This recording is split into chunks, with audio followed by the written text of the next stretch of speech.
Hello and welcome back to Off the Post. In today's episode, I'll be discussing whether or not Brighton can get back to winning ways this season. But before that, as always, please like, comment, and subscribe. It's very much appreciated, and it goes along with helping me build a small community on my channel. We've recently just hit 293 subscribers. We're only 7 away from our big target, 300.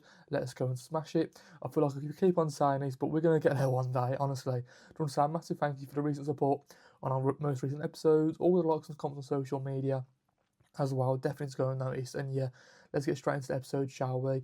Brentford take on Brighton at the weekend. Okay, for me, this game is very important for Brighton, probably more than Brentford, just because if you think about where Brighton are in the league, they are 14th on 31 points, and they need all 3 points so they don't lag behind the rest in the likes of Leeds United, Tottenham Hotspur, Crystal Palace, Nottingham Forest, all these other teams in there. You don't want to fall short and potentially fall into that relegation battle, do you? Don't get me wrong as well, when you think about Brighton's last game against Aston Villa, losing 1-0 in the manner they did, right, losing very late on through an own goal from Hinshelwood, I'm pretty sure his name is, the centre midfielder.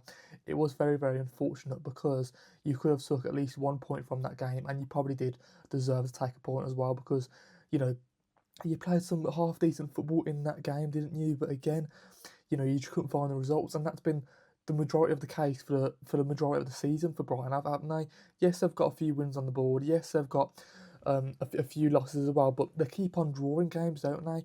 They just can't see out a game. They've got 10 draws this season overall, and that's just not good enough. You've got more draws than losses, and okay, that's probably on the grand scheme of things a good thing to have, but at the same time, you need those wins to climb up the table, don't you? You need to get into the top half of the table like you were last season. For me, they probably are having a dip in form. They probably have been a little bit worse than it was last season. Um, you know, for whatever reason that is, their defence isn't good enough. Their attack hasn't been good enough either. If you think about Brighton in the Aston Villa game, they were creating some good chances with the likes of Matoma, with the likes of Gomez, with the likes of Grope in there as well. He's sort of come in this season, hasn't he? Re-signing from Borussia Dortmund, and he has been one of their better players. He has got things ticking. He has created a few chances here and there, but again, the strikers, the forwards, the wingers haven't really put them away either. Danny Welbeck in recent weeks hasn't really done as much as he probably did at the start of the season. His form has tailed off, but you know that's probably always going to be expected with a player like Danny Welbeck.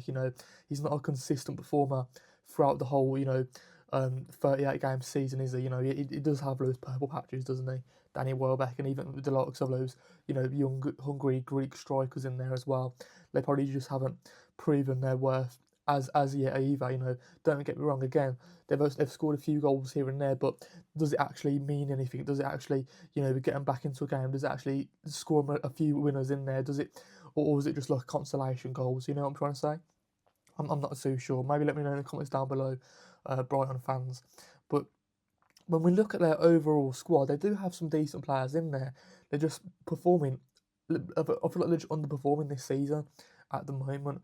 With the likes of Danny Welbeck, Pascal Grope, Matoma, you've got Baleba in there, who again for me this season, Baleba he's just not been on form, has he? I feel like he was heavily linked to move to Manchester United in the summer, and maybe he's sort of maybe down in tools a little bit, or maybe just underperforming to what he used to, just because he probably thought he would have left the club by now. I'm not too sure.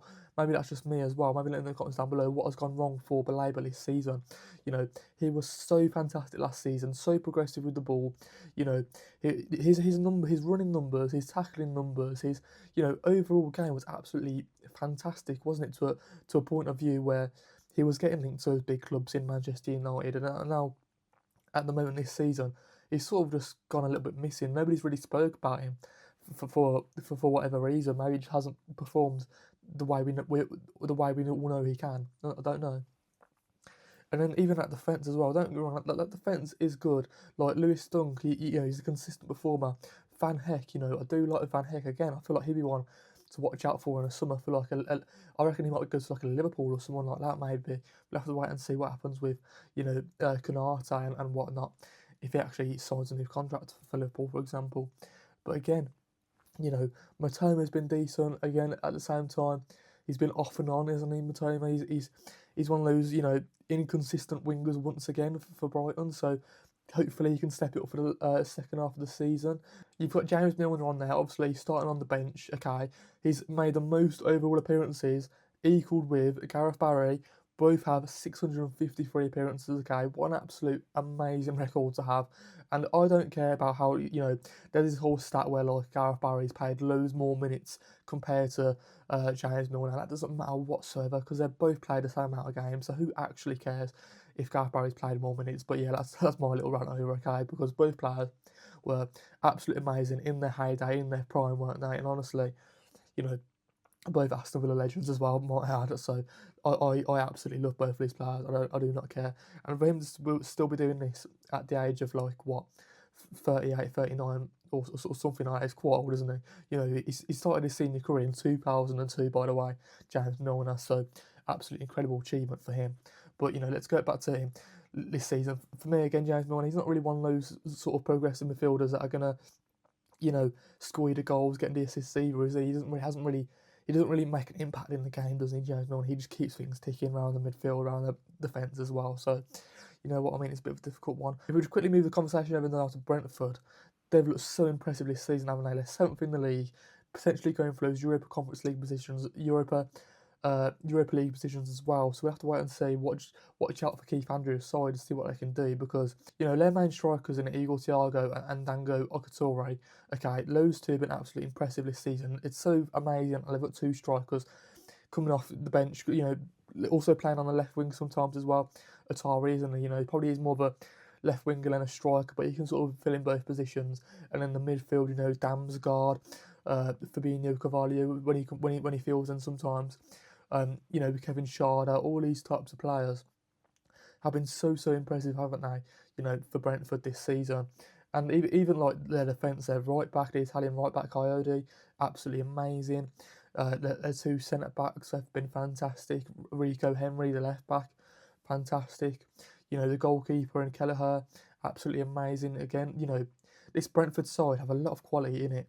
And for me, I do feel like if I had to give a quick little score prediction in there, I feel like Brentford do have the upper hand in the game, and I feel like they probably will go and win it. I'm going to go 2-0 Brentford, okay? Even though I want Brighton to win because they do need to get back in there. They need to get back into winning ways after losing against Aston Villa last weekend.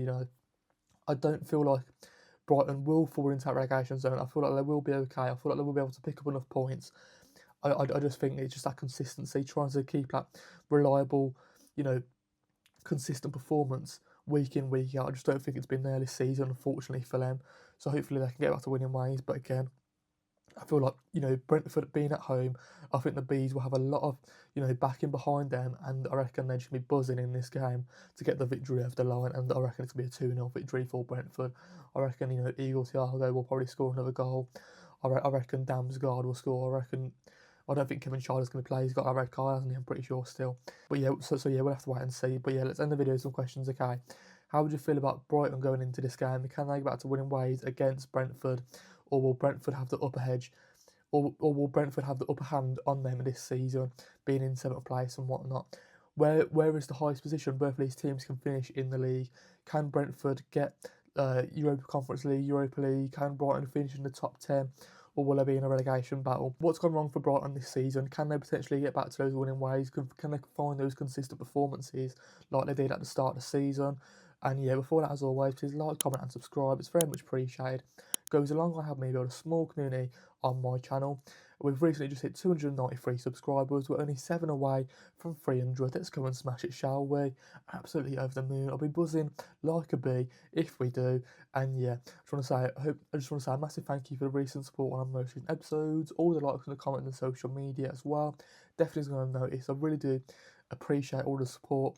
And yeah, I really do hope you have a good rest of your day, and I'll see you guys in the next one. Peace out.